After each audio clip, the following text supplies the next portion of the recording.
Hi, welcome to kids kitchen. இன்றைக்கி ஆரோக்கியமான தானிய தோசையும் அதுக்கு சைடிஷாக பூண்டுக்கார சட்னியும் எப்படி செய்யலான்னு பார்க்கலாம் வாங்க.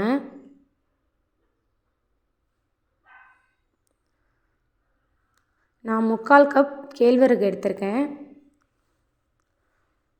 அதே அளவு கம்பு,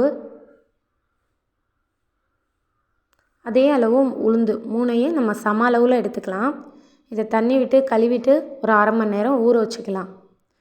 அடுத்து நம்ம சட்னி ரெடி பண்ணிக்கலாம்.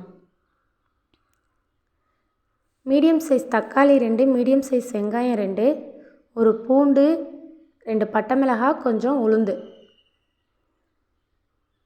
சட்னியை நம்ம வதக்கிக்கலாம். சட்டி காஞ்சிருச்சு, எண்ணெய் ஊற்றிக்கலாம். எண்ணெய் காஞ்சதும் நம்ம உளுந்தை சேர்த்துக்கலாம்.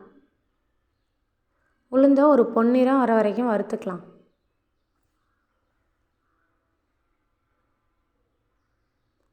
இப்போ உளுந்து கலர் சேஞ்ச் ஆகிடுச்சு. நம்ம பட்டை மிளகாய் சேர்த்துக்கலாம். நான் பசங்க சாப்பிட மாட்டாங்கன்னு 2 மிளகா தான் சேர்த்துருக்கேன், காரமாக இருக்கும்னு.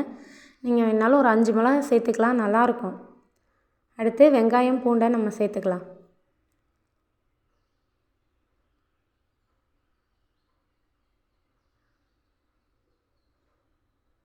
வெங்காயம், பூண்டு இந்த அளவுக்கு வதங்கினதுக்கப்புறம் தக்காளி சேர்த்துக்கலாம்.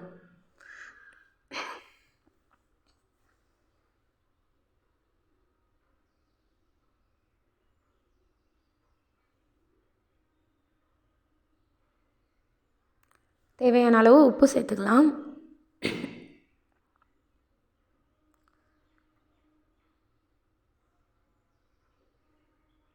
சட்னி வதங்கிடுச்சு.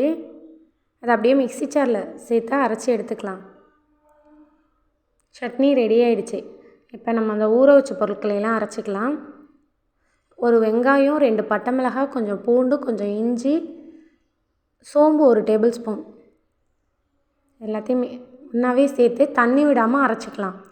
ஃபஸ்ட்டே தண்ணி ஊற்றினா அது அரையாது. கொஞ்சம் அரைஞ்சதுக்கப்புறம் கொஞ்சம் கொஞ்சமாக தண்ணி ஊற்றி அரைச்சிக்கலாம். தேவையான அளவு உப்பு சேர்த்துக்கலாம். இப்போ மாவு அரைச்சாச்சு.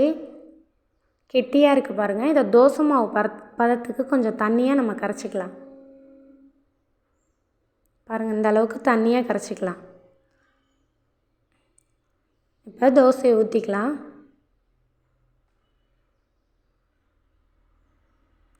சுற்றி எண்ணெய் விட்டுக்கலாம். தோசை வெந்துருச்சு, நம்ம திருப்பி போட்டுக்கலாம். தோசை ரெடி ஆகிடுச்சு. நீங்களும் இந்த ஆரோக்கியமான உணவை செஞ்சு சாப்பிட்டு பாருங்கள், டேஸ்ட்டாக இருக்கும். வீடியோ பிடிச்சிருந்துச்சுன்னா சப்ஸ்கிரைப் பண்ணுங்கள்.